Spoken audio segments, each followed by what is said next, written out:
So you want to own a football club, not a small one, a real one. The kind that shows up on television every weekend and has a song about it. You picture the good part immediately. The seat in the director's box, the handshake on the pitch before kickoff, the manager you appointed, walking out in front of 60,000 people who will sing about your club for the next 90 minutes. Here is the strange part. Almost none of these clubs make money. Most of them lose money every single year, on paper, in public, in accounts that anybody can go and read. And the people who own them keep getting richer anyway. That is not a contradiction. That is the entire business model. Once you understand why, you will never watch a match the same way again. So let us start with what you actually think you are buying. You assume the price tag is the hard part. It is not even the interesting part. Because the thing you are buying does not behave like a business at all. It behaves like a piece of art that happens to employ 400 people. Look at what that means in practice. A club can sell out every home game, fill a stadium 50,000 strong, sign a record shirt deal, reach a cup final, and still file a loss for the year. Not a small one, a loss that would close an ordinary company. And the following season, somebody offers more for it than the last buyer paid. Both of those things are true at the same time, in the same building, about the same asset. The operating business loses money. The asset appreciates. Almost everything else in this video is an explanation of that one gap. Where it comes from, who it pays, and what happens to the people who assume it will always be there. But before any of that, there is a wall in front of you, because you cannot just buy your way into this. Anyone with enough money can open a second coffee shop across the road from the first one. That is what a normal market looks like. If the returns are good, competitors arrive, and the returns stop being good. That does not happen here. You cannot build a stadium, hire 11 players, and declare yourself a member of the top division. There are 20 places in it. 20. That number does not grow because demand grows. The only way in is to take somebody else's place, and the only way to do that is to win your way up through a pyramid of clubs that have all been trying for a century. Which means the supply of these things is fixed, permanently. Compare it to diamonds. A diamond is not valuable because there are only a few of them in the ground. There are plenty. It is valuable because the amount reaching the market is controlled. A place in a major football league works the same way, except nobody has to control it deliberately. The competition itself does it. 20 slots, 140 years of history, and roughly 4 billion people who care. So that is the first reason these things cost what they cost. There will never be more of them. But scarcity alone does not explain why the value keeps climbing decade after decade. For that, you have to look at where the money actually comes from. And it is not where you think. Ask anybody what a football club sells and they will say football. Tickets, shirts, pies, the match. All reasonable, all mostly wrong. What a football club sells is an identity that its customer is physically incapable of switching away from. Think about how strange that is commercially. If your supermarket raises its prices, you cross the road. If your phone company annoys you, you port your number on a Tuesday afternoon and never think about it again. Every business you have ever dealt with lives in fear of that moment. Now do the same test here. Your club raises ticket prices, sells your best player, appoints a manager you cannot stand, gets itself relegated. You do not switch. You complain, you renew, and then your children inherit the same problem. Economists have a dull phrase for this: inelastic demand. It means the customer keeps buying almost regardless of price or quality. There is barely a product on earth with demand more inelastic than a football club, and there is no marketing budget in the world that can manufacture it. That is the asset, not the stadium, not the squad, not the badge. The asset is a customer who cannot leave. Which sets up the question this entire video exists to answer. If you own a business whose customers literally cannot go anywhere else, how on earth do you manage to lose money? Hold on to that. The answer starts with who is actually paying you. Money arrives through 3 taps, and they are wildly different sizes. The first is broadcast. Television companies pay for the right to show the matches, and for a typical top-flight club that is about half of everything they earn.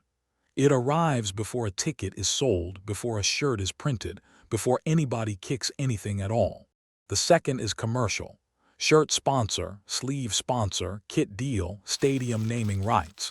Meaningful and heavily concentrated, the handful of biggest clubs take most of it. And the third is match day.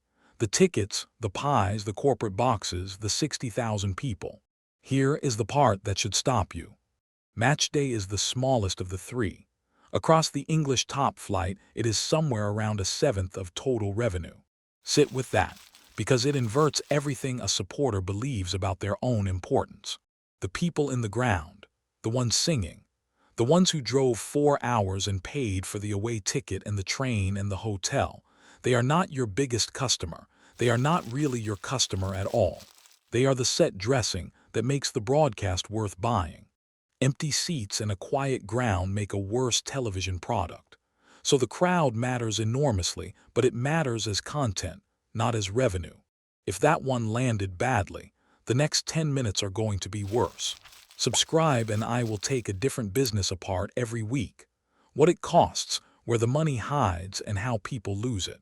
Right, because there is something worse about that broadcast money than the fact that it dwarfs your supporters. You do not control it. Your single largest source of income is not earned by you. It is distributed to you. The league sells the rights collectively on behalf of everybody and then hands the money out under a formula. Some of it is split equally. Some of it depends on where you finished. Some depends on how often you were chosen for live broadcast. Read that again as a business owner rather than a fan. Half your revenue arrives from a committee, under a formula you did not write, based on results you cannot guarantee. You cannot grow it by being clever. You cannot innovate your way into a bigger share. There is no product improvement available to you. And you can lose most of it in a single afternoon, by finishing in the wrong 3 places. That is what relegation actually is. Not a sporting disappointment. An income event. A club dropping out of the top division loses the overwhelming majority of its revenue overnight, while every cost it agreed to when it was rich stays exactly where it was. Leagues soften this with parachute payments which taper over a few years. It helps. It does not fix it, and we will come back to what it does to everybody else on the way down. So you have bought a business whose customers cannot leave, and whose income you cannot control. Now let us look at where all of that money goes, because almost none of it stays. Follow the money in, and nearly all of it walks into one room. Wages. Across the English top flight, wages consume roughly 2/3 of every pound of revenue. At individual clubs in bad years, that number has gone past 90%. Understand what a 90% wage ratio means. Before you have paid for the stadium, the staff, the academy, the medical department, the travel, the security, the pitch, or the debt, 90 pence in the pound is already gone. But the ratio is not the interesting bit. This is. The wage bill rises to meet the income, automatically, every time. Watch the mechanism. A new broadcast deal is signed, so every club in the league receives more money on the same morning, which means every club can now afford to bid more for the same finite number of good players, which means the price of good players rises by roughly the amount the new deal was worth. The television money does not make clubs richer. It passes straight through them and lands in the pockets of players and agents, usually within one transfer window. And there is a reason no individual owner can opt out. You are not competing for customers. You are competing for league position. The only way to buy league position is to outspend the club above you. So every owner spends what they have, because the alternative is finishing below somebody who did. That is the ratchet. It only turns one way, and it turns for everybody at once, which is already enough to sink most clubs. But there is a second cost, and most supporters have never seen it on a match day. It is how the club was bought in the first place. Here is the mechanism, and it is not unique to football. It happens in supermarkets, in care homes, in high street retail. A buyer wants a business. Instead of paying with their own money, they borrow most of the price. Then, once the deal completes, the debt is moved onto the company that was just bought. Read that slowly. The club does not receive the money, the club receives the loan. From that morning onward, a portion of everything that business earns goes to servicing the cost of having been purchased. Not investment, not players, not the stadium, interest. Manchester United is the example everybody reaches for, and for good reason. The club was acquired in 2005 in a deal worth a few £100 million, much of it borrowed. In the 20 years since, more than £1 billion has left the club in interest, loan repayments and dividends. That is money generated by a football club and spent entirely on the fact that somebody bought it. And notice what this does to the wage ratchet. You now have to outspend your rivals while carrying a cost they may not have, which leaves one obvious asset to fall back on, the stadium. Except the stadium is not what you think either. Everybody imagines the ground as the thing you own, the permanent bit, the bit with the value. Financially, a stadium behaves much more like an obligation. It depreciates. It needs a new roof, new seats, new safety compliance, new hospitality just to stay competitive with the ground down the road. And a full rebuild on a modern top-flight stadium now runs comfortably past £1 billion. But there is a version of this that works, and it is worth understanding because it is the single biggest divide between clubs that make their owners money and clubs that do not. If you own the stadium outright, it is the only part of the business you fully control. Matchday is a seventh of revenue, but it is your seventh. Nobody distributes it to you. No formula governs it. And a stadium with land under it in a city appreciates for the same boring reasons all urban land appreciates. If you rent it or you owe on it, that flips completely. Then it is a fixed cost that arrives whether you are winning or not. Same building, opposite business. So, income you do not control, a cost that rises to eat it, debt that arrived with the keys, and a building that is either your best asset or your worst. That is the machine. Now, who decides whether you are allowed to keep running it that way? This is where a lot of people stop paying attention, and it is a mistake, because this is where football stops being a sport. Leagues now cap how much money a club is allowed to lose, not how much it spends. How much it loses, measured across a rolling window of several years, with only a small slice of that permitted to be the owner's own cash unless he converts it into shares. On paper, that is an accounting rule. In practice, it is the most powerful thing in the competition, because the punishment is not a fine. In recent seasons, English clubs have been docked points for breaching these rules. Points taken off teams that had won them on a pitch, in front of their own supporters, decided in a hearing room by people in suits. Sit with what that means. A spreadsheet reached into the league table and changed the result of the season. And once that is possible, everything upstream changes. Your transfer policy is now a compliance exercise. Your accounting year-end matters more than your fixture list. You will sell a homegrown 21-year-old in the last week of June, not because the football requires it, but because of which side of a deadline the sale lands on. That is the environment. So how does it actually go wrong? Almost always the same way, and it starts with a decision that looks completely rational at the time. You spend to stay up because staying up is the only thing that pays. It works. It works again. It works for years, and each year it works you feel more confident that it will keep working. Then one season it does not. You go down. The broadcast money goes with it. The contracts do not, because contracts signed in the top flight are still owed in the division below. Your income falls off a cliff and your costs walk down the stairs. Now you have to sell players at exactly the moment every rival knows you are forced to, which means you sell them cheaply, which makes the team worse, which makes the next season worse, which makes the players harder to sell. That is the spiral. It does not need a villain. It needs one bad year on a wage bill built for a good one. There is a club in England that won a major trophy at Wembley and inside 2 years went into administration. Automatic points deduction. Fell through 3 divisions. It survived because its own supporters bought it, not as a gesture, but as an actual purchase, because there was nobody left who wanted it. That is Portsmouth, and everybody in football knows the story. What they tend to miss is that Portsmouth did nothing unusual. They just did the ordinary thing at the wrong moment. And here is the part that ought to be uncomfortable. The parachute payments meant to cushion clubs on the way down also distort the division below, because a relegated club arrives with an income the locals cannot match. So everybody else spends beyond their means just to compete. The safety net for one club is a pressure system for 20 others. So if the operating business loses money this reliably, who is actually getting paid? 4 groups in order.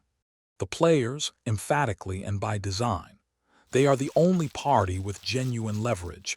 They are scarce, and every pound the league gains is bid toward them within a season. The agents, on a percentage of a number that only goes up. The league itself, which sells the rights, takes its cut and carries no wage bill against them. It is the healthiest business in the sport by a distance, and almost nobody thinks of it as a business at all. And then the owner, but not in the way you assumed. Owners do not make money from operating a football club. They make it on the sale, if the value of the thing has risen faster than the losses they funded along the way. That is the gap from the beginning of this video.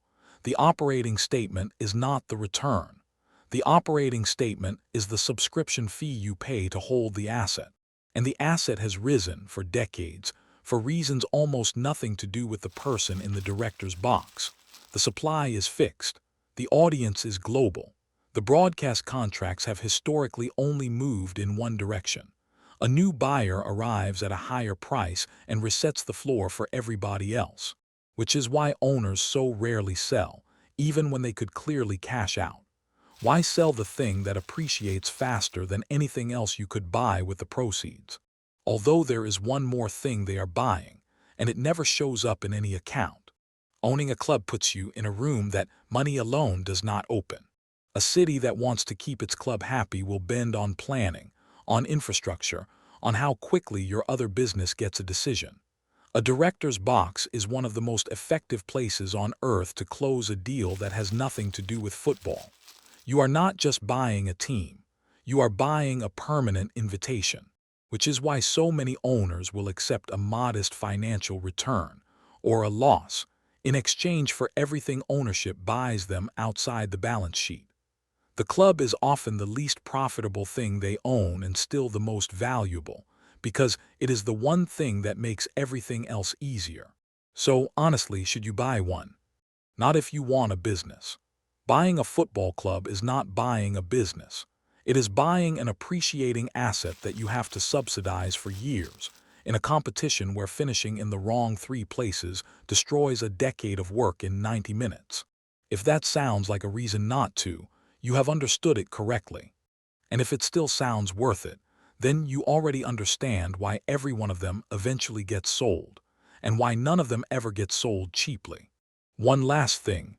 Supporters are told constantly that they are the lifeblood of the club.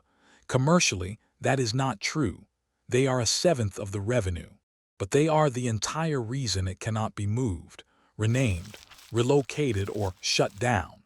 They are the thing that makes the customer unable to leave, and the customer who cannot leave is the whole asset. That is not sentiment. It is the only real leverage anybody in this story has, and it is worth considerably more than the television money. And that is the whole machine. The scarcity that means nobody can build a rival next door. The customer who cannot leave. The income you are handed rather than earn. The wage bill that rises to swallow it. The debt that arrived with the keys, and the ground that is either your best asset or your worst. Thanks for watching. Follow Business Simulator for a different business every week. And enjoy running your football club.